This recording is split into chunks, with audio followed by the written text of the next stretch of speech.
नमस्कार मंडळी, मी शुभांगी आणि खूप खूप स्वागत आहे तुमचं माझ्या चॅनलमध्ये। आज आपण बघणार आहे क्रिस्पी कॉर्न कसे बनवायचे ते।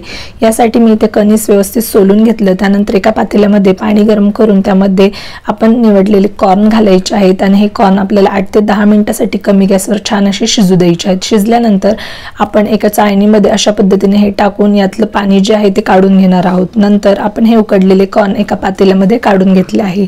आता यामध्ये आपल्याला घालायचं आहे 1 ते 1.5 चमचा कॉर्नफ्लॉवर। तो कॉर्नफ्लॉवरमुळे हे कॉर्न क्रिस्पी बनून तयार होतात। त्यानंतर आता 1 चमच्याच्या मदतीने व्यवस्थित असे आपल्याला हे मिक्स करून घ्यायचं आहे। जर तुम्हाला कॉर्नफ्लॉवर कमी वाटत असेल तर तुम्ही आणखी याच्यामध्ये घालू शकता। त्यानंतर आपण वरतून घालणार आहोत चवीनुसार मीठ आणि अर्धा चमचा लाल मिरची पावडर। तर मिरचीचं प्रमाण पण तुम्ही तुमच्या आवडीनुसार कमी किंवा जास्त करू शकता। आता या सगळ्या गोष्टी व्यवस्थित आपण मिक्स करून घेणार आहोत आणि कॉर्नला या सगळ्या गोष्टी छान अशा कोट झाल्या पाहिजे। तुम्हाला जर पाण्याची आवश्यकता वाटत असेल तर थोडंसं पाणी तुम्ही याच्यावर टाकू शकता। तर व्यवस्थित अशा पद्धतीने आता हे कॉर्न आपले तळण्यासाठी तयार आहेत।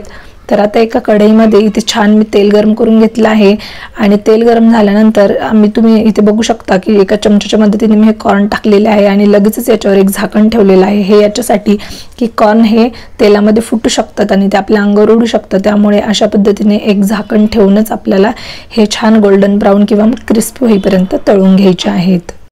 तर ही प्रोसेस आपल्याला एकदम कमी गॅसवरच करायची आहे, तरच तुमचे कॉर्न जे आहे ते क्रिस्पी बनून तयार होतील। तर अशा पद्धतीने झाकण अर्धवट काढूनच मी हे कॉर्न काढून घेत आहे, नाहीतर हे आपल्या अंगावर उडू शकतात। तर अशा पद्धतीने छान गोल्डन ब्राउन कलर होईपर्यंत आपण हे कॉर्न मस्त असे फ्राय करून घेतलेले आहेत आणि इथे तुम्ही बघू शकता मस्त असे हॉटेल स्टाईल क्रिस्पी कॉर्न बनून तयार झालेले आहेत। खूप छान आणि झटपट बनणारी रेसिपी आहे। तर तुम्ही पण ही रेसिपी घरी नक्की ट्राय करून बघा आणि व्हिडिओ आवडल्यास लाईक, शेअर आणि सबस्क्राइब करायला विसरू नका। धन्यवाद।